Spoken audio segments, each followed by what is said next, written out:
ओहो मेरी जान, क्या तुम भी हमेशा नखरे करती रहती हो। अरे जिद छोड़ो, चलो भी। नहीं, मैं इतनी आसानी से क्यों मानूंगी? तुम हमारी एनिवर्सरी कैसे भूल सकते हो? मैं तुम्हारी गर्लफ्रेंड हूं तो क्या हुआ? हे भगवान, एक तो मुझे ये नहीं पता कि साल में कितनी बार हमारी एनिवर्सरी आती है। कभी पहली बार मिले थे उसकी तारीख याद करो, पहली बार रिलेशन में आए थे उसकी तारीख याद करो, पहली बार मोमोज खाए थे उसकी तारीख याद करो। कितनी तारीख याद करूं मैं? तारीख तारीख तारीख करता रहता हूं बस। इतनी तारीखें तो हिस्ट्री में भी नहीं होगी। तुमने कुछ नहीं कहा अभी भी। धीरे से क्यों बोलते हो? हिम्मत है तो जोर से बोल कर दिखाओ ना। अच्छा चलो, तुम्हें पता है मॉल में सेल लगी है, हम अभी शॉपिंग करके आते हैं। तुम्हें क्या लगता है मामूली सी शॉपिंग से मैं मान जाऊंगी? इतना कहते ही पायल गाड़ी में बैठ जाती है। अब चलो गाड़ी जल्दी चलाओ। वो तो तुम कह रहे हो बस इसीलिए शॉपिंग पे जा रही हो, वरना मेरा शॉपिंग करने का बिल्कुल मूड नहीं है, ना ही मैं इतनी आसानी से मानूंगी। हाँ बिल्कुल मैडम, चलो फिलहाल चलते हैं, बाकी तो मैं खुद देख लूंगा। दोनों शॉपिंग पर चले जाते हैं और शॉपिंग करने के बाद वापस घर आते हैं। दोनों ही रोहन के घर गए। नमस्ते अंकल आंटी जी। नमस्ते बेटा, कैसी हो तुम? रोहन ज्यादा परेशान तो नहीं करता ना? नहीं अंकल जी, ऐसे कैसे परेशान करेगा मुझे। सही बात है, मेरे अंदर इतनी हिम्मत कहाँ। अच्छा मम्मी पापा आप दोनों हमें बताइए, इतनी इमरजेंसी में हमें यहाँ क्यों बुलाया है? बेटा गांव से तुम्हारे दादा दादी आ रहे हैं। क्या कहा? कब? हफ्ता 10 दिन के अंदर आ जाएंगे। तो ठीक है ना, फिर इसमें दिक्कत वाली क्या बात है? आप लोगों ने इतनी हड़बड़ाहट में क्यों बुलाया था फिर हमें? दिक्कत तो कुछ नहीं है, बस इतनी सी बात है कि वो दोनों तुम्हारा रिश्ता पक्का करवाने आ रहे हैं। उन्होंने कहा है कि इस बार आएंगे तो तुम्हारी शादी करवा कर ही वापस जाएंगे। पिछली बार उन्हें इन सब चीजों के लिए समय नहीं मिल पाया था। तुम तो जानते हो तुम्हारे ताऊजी की वजह से उन्हें जल्दी वापस जाना पड़ा था। रोहन के होश उड़ जाते हैं। लेकिन आप दोनों को पता है ना मुझे पायल से ही शादी करनी है, तो कहीं और रिश्ता कैसे तय हो सकता मेरा? अब तुम तो जानते हो आखिरी फैसला तुम्हारे दादी और दादाजी का ही चलेगा। बेटा, उन्हें जो लड़की पसंद आएगी उसी के हिसाब से सब होगा। अब इसमें हम ज्यादा दखल अंदाजी नहीं कर सकते। मम्मी पापा आप दोनों ऐसे पीछे नहीं हट सकते अब। अंकल आंटी जी, अब इस तरह हमें मुसीबत में अकेला मत छोड़िए। आप जानते हैं हमारा कितना पुराना रिलेशनशिप है और हम एक दूसरे से ही शादी करना चाहते हैं। अरे भैया आराम से बैठो, इस बारे में सोचते हैं कुछ। सभी सोफे पर बैठकर तरकीब ढूंढने लगते हैं। तभी सुमन को एक आइडिया आता है। एक आइडिया है मेरे पास। बताओ ना मम्मी, जल्दी से, क्या आइडिया है? क्यों ना हम ऐसा करें कि उन्हें गांव की एक लड़की से मिलवा दे। आंटी जी, आप कैसी बात कर रहे हैं? अगर दादाजी दादी जी ने उस लड़की को पसंद कर लिया तो मेरा क्या होगा? मेरा तो पत्ता ही कट जाएगा ना। अरे बेटा चिंता मत करो, वो लड़की कोई और नहीं तुम ही होगी। लेकिन उससे क्या होगा मम्मी? पायल एक गांव की लड़की, ये कैसे पॉसिबल है? मैं समझ गया। इससे ऐसा होगा कि हम उन्हें कह देंगे कि हमने कुछ दिन पहले एक लड़की को पसंद कर लिया है, फिर हम उन्हें ये लड़की दिखाएंगे जो होगी पायल। हाँ, पायल बिल्कुल गांव की लड़कियों की तरह उनके सामने बिहेव करेगी। बिल्कुल गांव की लड़कियों की तरह तहजीब से बोलना, घर के सारे काम अच्छे से करना, सब कुछ गांव की तरह देसी तरीके से होगा। कुल मिलाकर दादा दादी के ऊपर इतना तगड़ा इंप्रेशन छोड़ना है कि वो इम्प्रेस हो जाए। ओ मम्मी क्या बात है, क्या गजब आइडिया निकाला है आपने। इस तरह दादा दादी पायल के लिए मान जाएंगे। बिल्कुल, है ना मस्त। अब बस पायल बेटा, तुम्हारे पास हफ्ता 10 दिन बचा है। तुम गांव की लड़की बनने की अच्छे से प्रैक्टिस करना और उन्हें इम्प्रेस कर देना। अरे आप बिल्कुल चिंता मत कीजिए, मैं उन्हें इस कदर इम्प्रेस कर दूंगी कि वो उसी दिन मेरी शादी करवा देंगे। बेटा ऐसे इम्प्रेस करना कि रोहन से शादी करवाए, किसी और से नहीं, क्योंकि अब सब तुम्हारे हाथों में है। जी अंकल जी, चिंता मत कीजिए। तो कुछ इस तरह सभी का प्लान शुरू होता है। वहीं दूसरी तरफ पायल की गांव की लड़कियों की तरह साड़ी पहनना भी सीख लेती है। अरे यार, साड़ी पहनना कितना मुश्किल काम है। मुझे तो घर के काम भी अच्छे से नहीं आते, लेकिन कोई बात नहीं, मैं सब करके रहूंगी। घर के काम करने में बड़ा पीएचडी करनी है, एक बार देखूंगी तो सब सीख जाऊंगी। शाम को पायल घर में बर्तन साफ कर रही थी। ये देखकर उसकी मम्मी भी शॉक्ड हो जाती है। मुझे तो समझ में नहीं आ रहा, मैंने कौन सा चमत्कार देख लिया? क्या तुम सच में मेरी ही बेटी हो? कहीं तुम मेरे बेटे के रूप में कोई एलियन तो नहीं हो? मम्मी बस करो ना, इतना भी नहीं हो रहा। मुझे अभी आप काम पर फोकस करने दो। मुझे एक हफ्ते में सारा काम सीखना बहुत जरूरी है।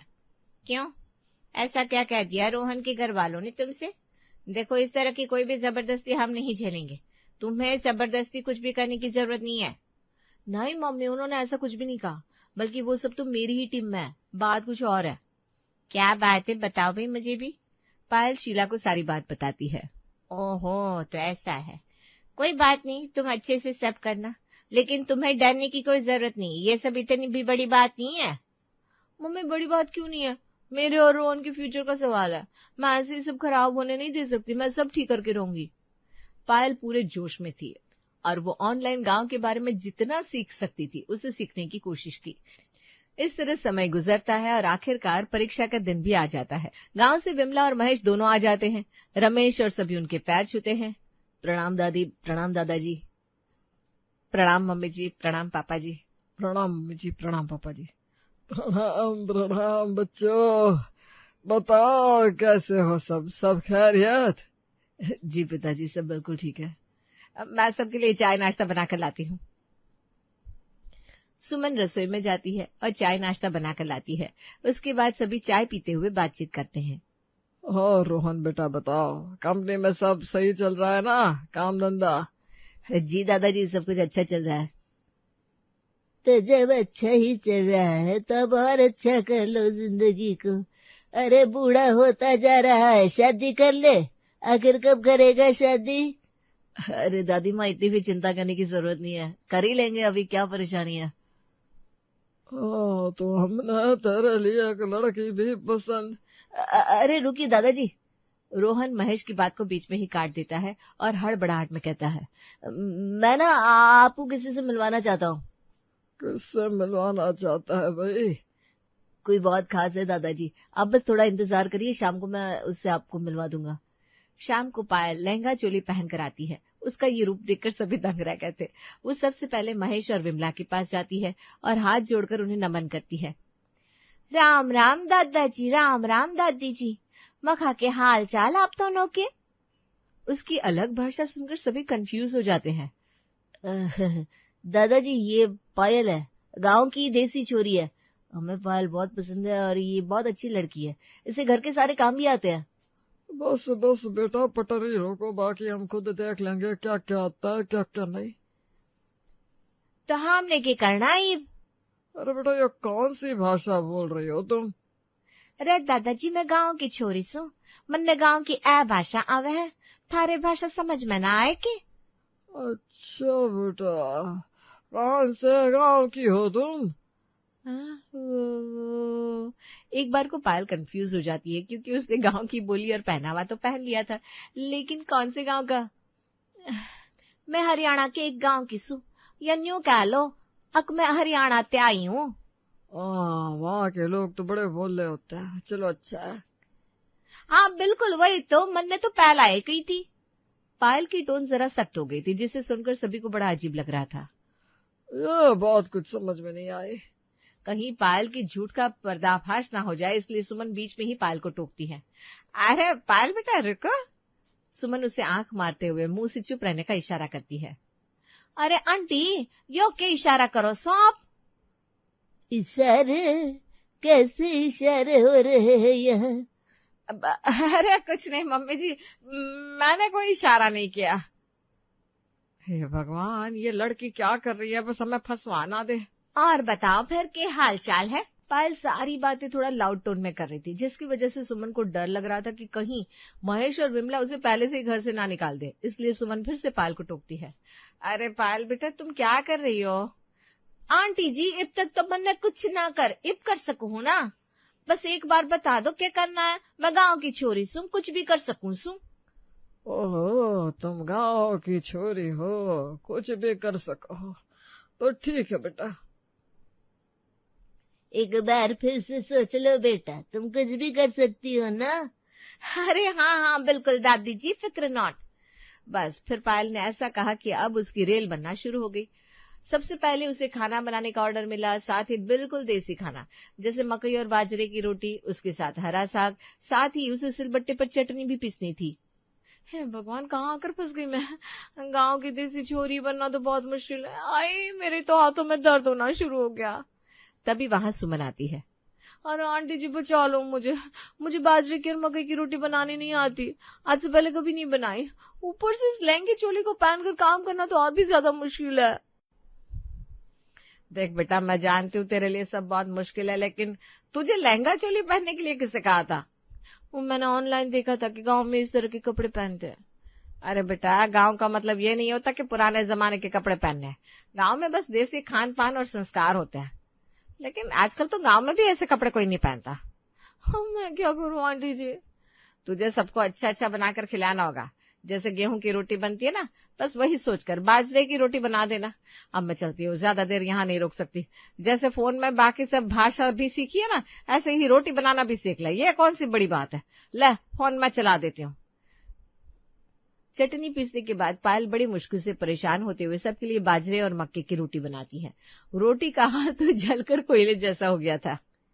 अरे बेटा, ये रोटी है या कोयला? अब दादी जी, बाजरे और मक्के की रोटी तो सख्त है होवे ना, बस जाता है। अरे इतनी भी सख्त नहीं होती कि किसी के खाने पर उसके दांत ही तोड़ दे। वो तो शुक्र है पहले ही मेरे सारे दांत टूट गए, वरना ऐसी रोटी खाकर एक भी दांत बचने वाला नहीं था मेरा। बेटा, इसके साथ मक्खन तो है नहीं, खाने का मजा नहीं आएगा। एक काम करना, कल से तुम मक्खन भी निकाल लेना, फिर खाने का मजा दो गुना हो जाएगा। हाँ, कल से तुम्हें और भी बहुत सारे काम करने हैं। इस तरह पहले ही दिन पायल से बहुत सारा काम करवाया जाता है और वो अपने घर जाते ही बेड पर लेट जाती है। भगवान, आज तो मेरी कमर टूट गई। ये सब नाटक करना कितना मुश्किल है। कल देखते हैं क्या होगा। अगले दिन पायल साड़ी पहनकर जाती है। देखो कितनी प्यारी लग रही है। हाँ हाँ, धन्यवाद दादी जी। अच्छा, तो आज क्या करना है मन ने? अब बेटा, तुम यहाँ आ गई हो तो जरा मक्खन निकाल दो, उसके बाद एक और काम करना। क्या काम दादी जी? अरे बेटा, पहले मक्खन तो निकाल कर लाओ, फिर बताती हूँ। अब पायल को मक्खन निकालना तो आता नहीं था, लेकिन जैसे तैसे करके बड़ी स्ट्रगल करने के बाद वो मक्खन निकाल लेती है। बेचारी काफी थक जाती है, लेकिन वापस हॉल में आती है। अब क्या करना है? कुछ नहीं बेटा, जरा हमारे पैर दबा दे। अब तू तो गांव की छोरी से, तुझे तो इन सब की आदत होनी है। हाँ हाँ बिल्कुल, बहुत घनी आदत से। अब पायल पहले 2 घंटे तक विमला के पैर दबाती है, उसके बाद अब अपने दादाजी के पैर भी दबा दे। फिर वो महेश के पैर दबाती है। पायल थक कर इतनी चूर हो गई थी। अब अगले कुछ दिनों तक पायल का ये रूटीन बन गया। जो महेश और विमला उसे करने को कहते उसे करना पड़ता। एक दिन जब वो ऊपर छत पर जाती है तब रोहन, क्या बात है, इस तरह साइड में क्यों बुलाया? मैं बहुत ज्यादा थक गई हूँ, अब मुझे नहीं होता ये गाँव की छोरी बनने का काम। कितना मुश्किल है दादा दादी को पटाना, मुझसे और नहीं होने वाला। लेकिन देखो जान, हमें करना तो होगा ही। बस कुछ दिन की बात और है, फिर हम दोनों की शादी हो जाएगी। थोड़ी सी मेहनत और कर लो ना। सारी मेहनत मैं कर रही हूँ, तुम्हें तो कुछ नहीं करना पड़ रहा है। तुम्हें पता है घर का इतना सारा काम करने के बाद 2-4 घंटे पैर दबाने पड़ते हैं। अभी तो मुझे दादी जी की सिर की चंपी भी करनी है। पता है, सिर की चंपी 1-2 घंटे तक करनी पड़ती है। मेरे हाथ में कितना ज्यादा दर्द हो रहा है मम्मी। अब ओके, मैं समझ सकता हूँ। देखो, बस कुछ टाइम की बात है, थोड़ा सा और बर्दाश्त कर लो प्लीज। पायल वापस नीचे आती है, जहाँ विमला तेल की कटोरी लिए उसका इंतजार कर रही थी। अरे बेटा, आ गई। मैं कब से तेरा इंतजार कर रही थी। सच में तू न सिर की मालिश बहुत अच्छी करती है। आजा, मेरे सिर की चंपी कर दे। जी अभी कर देती हूँ। अरे बेटा, तूने तो शुद्ध हिंदी बोली आज। है ना, मन ने कद बोली। लगता है हमारे साथ रहकर तुझे भी शुद्ध हिंदी बोलने की थोड़ी आदत सी हो गई। तू भी जल्दी ही सीख जाएगी। हाँ। अब पायल अगले 1 घंटे तक विमला के सिर की चंपी करती है। पायल के हाथ में बहुत दर्द हो रहा था, लेकिन बेचारी और करती भी क्या। ये नाटक कुछ दिन चला। एक दिन पायल फिर से उनके घर आती है, तब सभी हॉल में बैठकर उसका इंतजार कर रहे थे। क्या बात है, सब इतने सीरियस क्यों बैठे हो? बेटा, हमने रोहन के लिए एक लड़की पसंद की है। हम तुम्हें उस लड़की की फोटो दिखाना चाहते हैं। क्या? हम यहाँ रोहन बेटे की शादी करवाने ही तो आए थे। लेकिन दादाजी। लेकिन क्या बेटा, क्या कहना चाहते हो तुम? वो ये कि अरे साफ साफ बोलो ना दादाजी, क्या मैं आपको पसंद नहीं आई? क्या मेरी और रोहन की शादी नहीं हो सकती? नहीं बेटा, माफ करना, लेकिन गांव की देसी लड़की रोहन बेटे के लिए ठीक नहीं रहेगी। हमें एक लड़की बहुत पसंद आई है और वो हमें पहले से ही पसंद है, पर इसने हमारी बात सुनी नहीं और तुमसे मिलवा दिया। अगर इसने पहले पूरी बात सुन ली होती तो इतना कुछ ना होता। ये बात सुनकर पायल की आंखों में आंसू आ गया। तुम चिंता मत करो, तुम भी बैठ जाओ। उस लड़की के माता पिता बस यहाँ आने ही वाले हैं। वो लड़की बहुत अच्छी है, अच्छे खानदान से है। बेटा तुम भी उस लड़की को देख कर जाना और बताना कैसी लगी। ठीक है दादाजी। तभी वहां पायल के मम्मी पापा आते हैं। प्रणाम अंकल जी, आंटी जी। प्रणाम प्रणाम बच्चों, आओ बैठो। Mummy papa? हाँ बेटा, हम भी लड़की को देखने आए हैं। सभी आराम से बैठ जाते हैं। अब लड़की की फोटो ही दिखा दीजिए जिसे हमने रोहन के लिए पसंद किया है। महेश अपनी जेब से एक लड़की की फोटो निकालता है और पायल को दिखाते हुए कहता है, ये देखो बेटा, बताओ लड़की कैसी है। फोटो देखकर पायल हैरान हो जाती है, क्योंकि वो किसी और की नहीं बल्कि खुद पायल की फोटो थी, जिसमें उसने जींस टॉप पहना था। दादाजी, ये लड़की तो। ये लड़की का नाम है पायल, है ना सुंदर? बिल्कुल तुम्हारे जैसे दिखती है। लेकिन ये तो मेरी फोटो है। बिल्कुल सही कहा, ये तुम्हारी तो है फोटो। हमने रोहन के लिए तुम्हें ही पसंद किया था और तुम्हारे माता पिता से पहले ही बात हो चुकी थी। उस दिन हम रोहन को तुम्हारी फोटो दिखा रहे थे, लेकिन इस गधे ने हमें बीच में टोक दिया और बोला ये हमें किसी खास से मिलवाना चाहता है। अगले दिन हमने तुम्हें देखा और पहचान लिया कि वो खास कोई और नहीं, हमारी पसंद की हुई लड़की है। तो दादाजी दादी जी, अगर आप दोनों को पहले से सब पता था तो आपने हमें बताया क्यों नहीं? पता तो हमें भी पहले से था। तो आपने मुझे भी पहले क्यों नहीं बताया? हमने सोचा कि हम भी नाटक का मजा ले लेते हैं। लेकिन पहले बताओ, तुमने ये नाटक क्यों किया? हमें लगा आपको शहर की लड़की पसंद नहीं आएगी, इसीलिए हमने गांव की लड़की आपके सामने पेश करने की कोशिश की ताकि आपको पायल पसंद आ सके। ये सब पुरानी बातें हैं।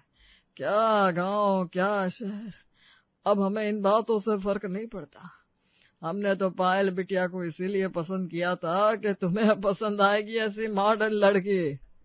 तो पिताजी, आपको हमें तो पहले बताना चाहिए था। अरे जब सभी नाटक इतना अच्छा कर रहे थे तो हमने सोचा बीच में क्यों नाटक का मजा खराब किया जाए। हमने सोचा हम भी बहती नदी में हाथ धो लेते हैं। हाँ, हमें लगा कहीं ना कहीं तुम लोग हार मान ही लोगे और हमें सच बता दोगे, लेकिन किसी ने हार नहीं मानी। हमने सोचा देखते हैं कहाँ तक इस नाटक को खींचेंगे, लेकिन मानना पड़ेगा पायल बिटिया के जोश को, जो इसने हार नहीं मानी। चलो शुक्र है सब ठीक हो गया। अब तो धूमधाम से होगी शादी।